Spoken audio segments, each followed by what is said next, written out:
J'ai été professeur dans cette maison en 1980-1981, donc je n'ai fait qu'une année scolaire. À l'époque, il y avait une licence de lettres.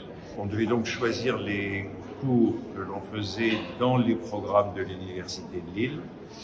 Et le professeur dont on avait choisi le cours venait faire passer les examens avec vous, parce que c'était pas, il ne les faisait pas sans la présence de celui qui avait fait les cours ici. Donc on était un peu comme des assistants d'un professeur de l'Université de Lille.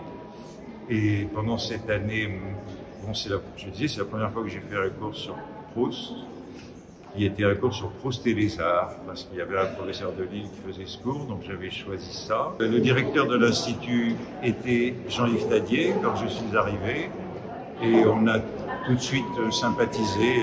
J'allais très souvent prendre un café avec lui le matin dans son bureau, qu'on vient de voir. On bavardait de tout. Et au bout d'un an, moi je suis rentré à Paris à Rouen pour enseigner, et lui est rentré aussi à Paris parce que Paris 3, qui était l'université dont il dépendait, n'a pas renouvelé son détachement. Donc il a dû renoncer à ce séjour à Londres, donc il a dû faire 3 ans, j'imagine.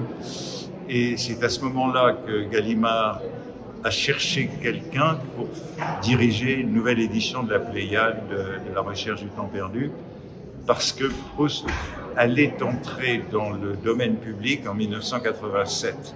Et Gallimard était très pressé d'avoir une nouvelle Pléiade pour conserver la meilleure édition une fois que tous les éditeurs pourraient publier Proust.